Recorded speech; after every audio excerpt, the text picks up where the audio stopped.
Hello and welcome to Connected with Latham, where we discuss ideas, legal developments, and business trends shaping the global economy. I'm Xing Lo, an emerging companies partner in our London office, and I'm joined by my colleague Gabe Lakeman for another episode in our Insurtech podcast series.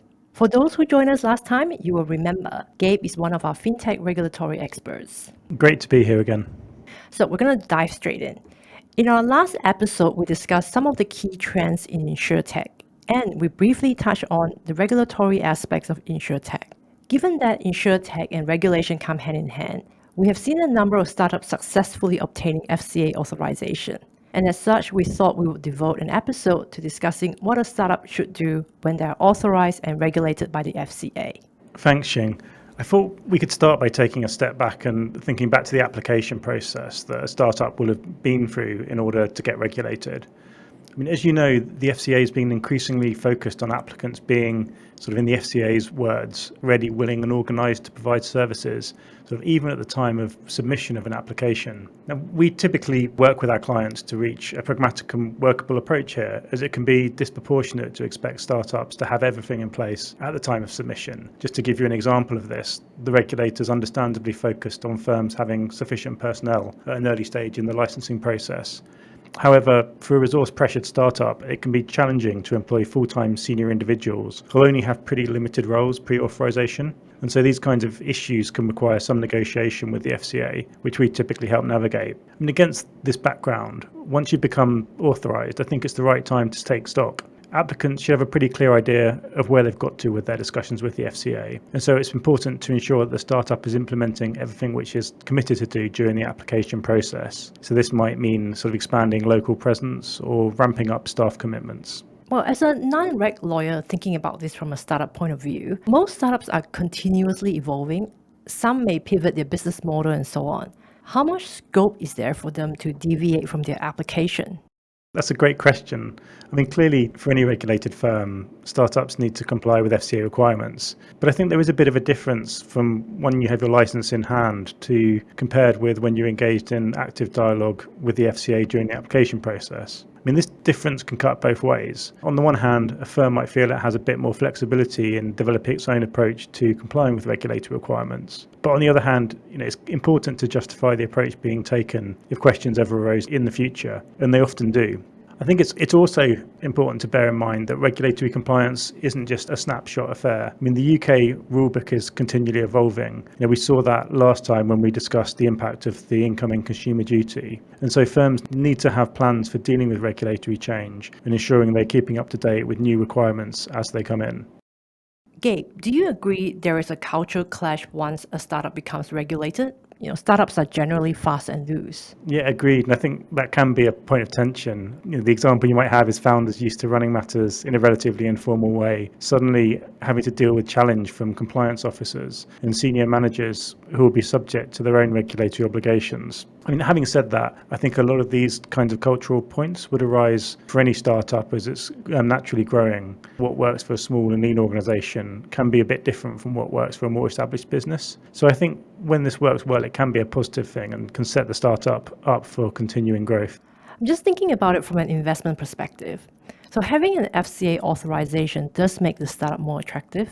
Pre-FCA authorization, investors will ask questions about the startup's plans for getting authorized and the steps it is taking to be authorized. Post-FCA authorization, you can expect investors to ask fairly detailed questions during diligence processes about the scope of the license and compliance. Gabe, you and I have been involved in FinReg diligence, acting for investors and also for startups. Can you share with our listeners what they should expect?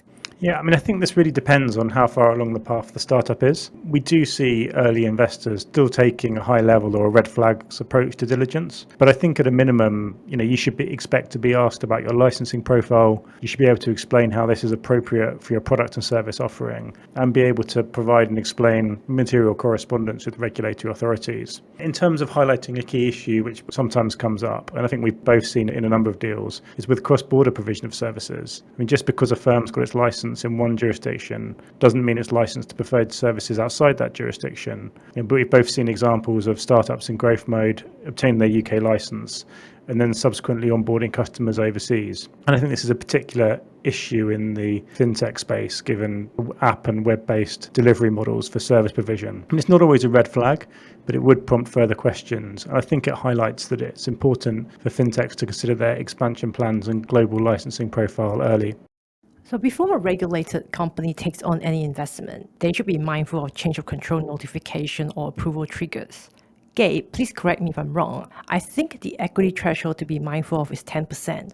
If an investor acquires in excess of 10% of the issue or voting shares in the regulated company or its parent, or has significant influence over the management of the regulated entity, such as board control rights, FCA approval requirements can be triggered. Yes, that's exactly right. And as we both know, the approval process can be fairly time-consuming, which can create issues when a startup is in need of early investment. We've both structured investments to comply with these requirements without triggering delays to obtain approval, such as by keeping the investment below thresholds or structuring an investment via a convertible instrument, which can convert to equity after approval is obtained. So there are ways to deal with these kinds of issues, but they do require a bit of analysis and structuring, and again, need to be considered at an early stage when a startup seeking further investment. Gabe, I think we covered a range of matters today. What are your key takeaways for our listeners? I think the most important one is not to underestimate the softer points. Maintaining a startup culture in the regulated sector can be tricky, and it's important to ensure that you can develop a strong compliance culture which doesn't hinder growth. A lot of this comes down to personnel. Culture is who you hire, fire, and promote, and having pragmatic people who understand the business in key roles can really help the business grow. And I would say the same goes for your advisors. Excellent. Some very good tips there. Gabe, thank you so much for such an interesting discussion on what startups should do when they're authorized and regulated by the FCA.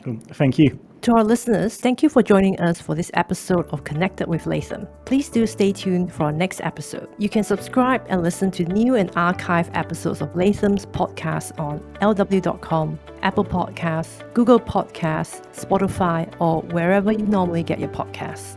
If you would like more information about the topics in this podcast, please email us from links located in the show description. We hope you join us again next time.